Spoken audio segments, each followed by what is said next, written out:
처음에 이제 모두가 비관적이었습니다. 주치 선생님도 그렇고 저도 초진을 봤을 때 상당히 예후가 안 좋다고 이제 판단이 들어서 관해 단계로 가기에는 좀 무리가 있다 이렇게 많이 말씀드렸었는데, 저희가 한 2개월 정도 8주 정도 면역 치료를 하고 다시 이제 검사를 해봤을 때 모든 수치가 안정적으로 이제 돌아오면서 최종적으로 본 병원에서 암세포가 더 이상 활성화 단계에 있지 않다라는 이제 진단을 받으시고 굉장히 기뻐하셨던 그런 사례가 또 한 건 있었습니다.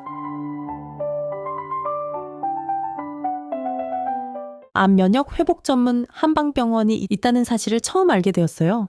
저희 암센터는 이제 주로 암 진단 후에 항암 치료를 받고 계시는 분들이 보조적으로 재활이나 회복을 위해서 찾고 계시는 암센터이고, 암 환자들이 전이 되거나 재발되는 확률을 최대한 낮춰드리고 항암을 원활하게 받을 수 있도록 몸 상태를 유지해드리는, 그래서 각종 수치를 관리해드리는 그런 치료를 주로 하고 있습니다. 항암 치료를 마친 환자들을 전문적으로 치료하는 병원인가요? 아무래도 항암 치료를 받으면은 몸에 데미지가 상당히 많이 가게 되고, 그 데미지가 적절하게 회복이 안 되면 그 다음 항암 치료를 받기 굉장히 힘들어지기 때문에 여러 가지 수치 관리나 몸 상태를 이제 유지하기 위해서 치료하는 경우가 대다수이고요. 항암이 끝나고 좀 시간이 지났더라도 전이 되거나 재발되는 확률을 조금이라도 낮추기 위해서 찾아주시는 환자분들이 한 10% 정도는 되시는 것 같습니다.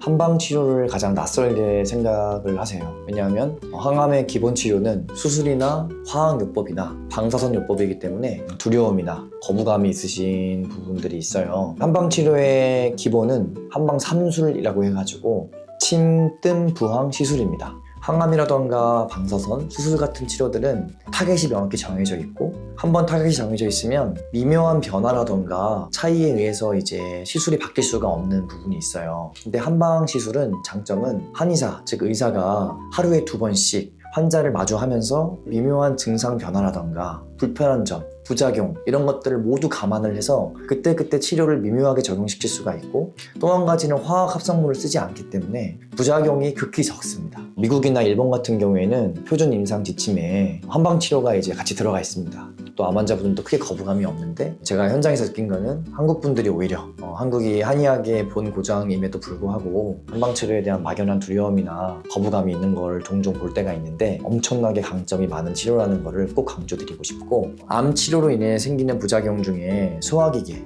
불면증이나 인지기능 장애 같은 뇌인지 기능 쪽에 들어가는 증상들이 있습니다. 암 환자분들께 최소한의 부작용으로 가장 효과를 내기가 적합한 것은 이제 한약이라고 할 수가 있습니다. 안전성에 대해서 좀 신뢰를 가지셨으면 좋겠고요. 이 치료에 대해서 막연하게 한방 치료니까 조금 무섭다, 거부감이 들다, 이거보다는 근거를 바탕으로 안전성 있는 치료를 저희 병원에서 하고 있기 때문에 한방 치료를 병행하시기를 저는 좀 강력하게 권유를 하고 있습니다.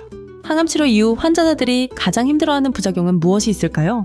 가장 흔한 부작용은 아무래도 소화기계 부작용은 구토나 소화불량 이런 형태로 많이 나타나고, 머리가 빠진다거나 손발이 저린다거나, 항암제의 종류나 항암 경과에 따라서 굉장히 많이 차이가 나기 때문에 진료 후에 어떤 부작용을 어떻게 관리할지를 결정하는 것이 중요하다고 할 수 있습니다. 면역력이 떨어지면 감기 등 각종 질환에도 취약해질 수 있을 것 같아요.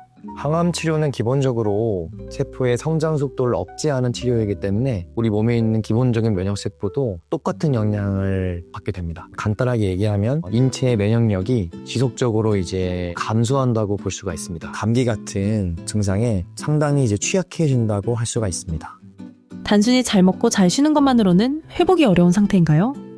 그렇죠. 물론 이제 재활은 기본이 잘 먹고 잘 자는 것이기 때문에, 만약에 식사와 수면을 어느 정도 퀄리티를 유지할 수 있다면 긍정적인 상태라고는 볼 수 있는데, 식사 같은 경우에는 항암 치료를 병행하면서 식욕이라던가 또 적절한 음식물이라던가 또 영양을 균형 있게 유지하기가 굉장히 까다롭습니다. 또 집에서 일반 보호자분들이 암 환자분들에게 가장 적합한 식사를 정확하게 지속적으로 마련해 드리는 게 굉장히 어렵기 때문에 전문 재활기관에 관리를 받으시는 걸 좀 추천을 드리고요. 또 한 가지는 이제 나머지 절반, 면역력을 관리하고 몸 상태를 유지하는 부분에 있어서는 집에서 관리하기에는 상당히 무리가 있기 때문에 전이 재발의 확률을 낮추는 것이 목적이다.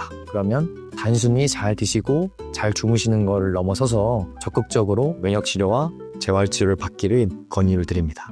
면역치료는 어떤 절차로 이루어지나요? 실제로 현장에서 일어나는 치료들을 보면은 환자분들에 따라서 이제 굉장히 달라집니다. 첫 번째 순위는 뭐냐면 항암 치료가 예정된 스케줄로 진행하는데 무리가 없게끔 몸 상태를 만들어주는 게 치료의 1순위입니다. 혈소판이라던가 호중구, 면역 수치, 빈혈 수치, 영양 수치 이런 부분들이 일정 수준 이하로 떨어지면 항암 치료를 유지할 수가 없게 됩니다. 그러면 이제 연기를 하게 되고 그러면서 항암 치료에 지장을 주게 되는 일이 생기는데 그런 부분들을 이제 최대한 일어나지 않도록 몸 상태를 유지시켜주는 게 치료의 1순위라고 할 수가 있고요. 그 다음 과정으로 이제 전이 재발에 대한 확률을 낮춰주는 치료가 2순위입니다. 여러 가지 약물 치료나 뭐 고주파나 방법을 통해서 전이 되거나 재발되는 확률을 단 몇 프로라도 줄여드리는 게 치료의 2순위라고 할 수가 있고요. 마지막으로는 항암 치료로 인한 부작용들, 아까 말씀드린 소화기계 문제라던가 손발 저림이라던가 부종이라던가 이런 부분들을 철저하게 관리해드리는 것을 저희는 3순위 목표로 하고 있습니다.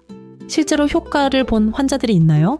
최근에 모 환자분 같은 경우에는 항암 치료 중에 본병원에 가셨을 때 그 주치의로부터 도대체 어디에서 재활과 관리를 했길래 몸 상태가 이렇게 잘 유지가 되느냐, 항암하는데 정말 무리가 없다, 이런 말씀을 듣고 너무 기쁘셔가지고 저한테 오셔서 담당 교수님께 자랑을 하고 싶었는데 혹시라도 이제 항암하시는 교수님이 그 얘기를 듣고 뭐 마음이 상하실까봐 얘기를 못하셨다, 이런 말씀을 하신 적이 있었고요. 또 한 가지 케이스는 암이 수술이 안 될 경우에는 이제 관해라고 해서 리미션이라고 하는데 더 이상 악화되지 않고 잘 유지가 되고 있다, 잘 관리가 되고 있다라는 진단을 받는 것이 이제 목적인데, 이 환자분 같은 경우에는 처음에 이제 모두가 비관적이었습니다. 주치의 선생님도 그렇고 저도 초진을 봤을 때 상당히 예후가 안 좋다고 이제 판단이 들어서 관해 단계로 가기에는 좀 무리가 있다, 이렇게 많이 말씀드렸었는데 저희가 한 2개월 정도, 8주 정도 면역 치료를 하고 항암을 4차 정도 한 이후에 다시 이제 검사를 해봤을 때 모든 수치가 안정적으로 이제 돌아오면서 최종적으로 본 병원에서 관해에 해당이 된다, 암세포가 더 이상 활성화 단계에 있지 않다라는 이제 진단을 받으시고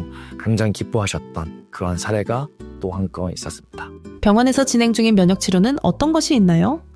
일단은 이제 치료 중에 가장 중요한 치료가 고주파 치료, 그다음에 사이노신 알파라는 치료예요. 치료 방법이 개발된 지도 굉장히 오래됐고 또 데이터도 상당히 많이 쌓여 있고 암 환자들의 이제 항암 보조 요법으로서 가장 이제 공신력이 있는 두 가지 치료입니다. 이 두 가지는 암 환자분들이 여러 가지 이유로 이제 치료에 대한 거부감이라던가 회피를 하는 경우가 있는데 저는 암 환자분들 만나면 이 두 가지 치료만큼은 반드시 하시라고 이렇게 말씀을 드리고요. 그 다음에 이제 보조요법으로 미슬토라는 치료가 있고 또 이제 메시마라는 경구 목용약이 있습니다. 이 두 가지는 고주파나 사이노신 알파를 보조해주는 그런 의미가 있고 또 전이재발의 확률을 10% 안쪽 단위, 한 자리 단위라도 전이재발 확률을 줄여주는 그런 효과가 증명이 되어 있기 때문에 꼭 치료를 받으십사, 이렇게 말씀을 드리고, 또 보조요법으로 이제 림프도스라는 치료가 있는데 페인 이레이저라는 치료와 함께 항암의 이제 부작용 해소해주는 치료이기 때문에 적극적인 권유를 드리고, 또 림프도스는 장점이 특히 유방암이나 이런 수술 이제 직후에 환자분들이 림프 부종이 오는 경우가 굉장히 많이 있습니다. 이럴 경우에 부종을 원활하게 해소를 해주고, 림프 드레이니지라고 해서 림프 안에 있는 이제 노폐물들을 계속해서 해소해주는 그런 효능이 있어요. 전이나 재발이 되는 그런 확률을 줄여주기 때문에 저희 병원에 적극적으로 좀 시행을 하고 있습니다. 마지막으로는 이제 암 환자분들의 대다수 분들이 겪고 있는 그 소화기계 문제가 있는데, 소화기계의 기능적인 문제는 이제 양약으로는 사실 한계가 있습니다. 이 부분은 한약 치료가 상당히 이제 근거도 많이 있고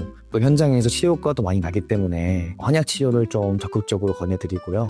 한약 치료 같은 경우에는 환자분들이 간 기능이나 간 수치에 대한 부담 때문에 좀 꺼려하시는 부분이 있는데, 이런 부분들은 저희 병원에 노하우가 있기 때문에 간독성을 일으키지 않고 소화기계 증상들을 잘 완화시켜줄 수 있는 그런 처방을 위주로 저희가 시행을 하고 있습니다.